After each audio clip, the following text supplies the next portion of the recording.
ছাড়া বন্ধু বান্ধব কাছে বাসে না, বিনা স্বার্থে দুনিয়ায় কেউ ভালোবাসে না। সবাই মিলে একসাথে,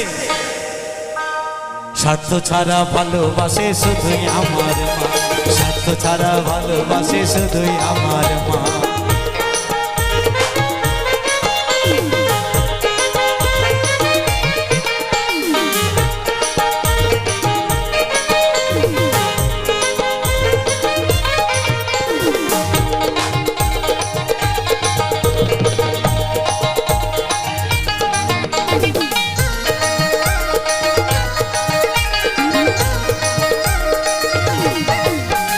কাদায়ার খড়কুটা দিয়া মাটির মূর্তি গড়ি, লক্ষ টাকা মজুরি নেয় মূর্তির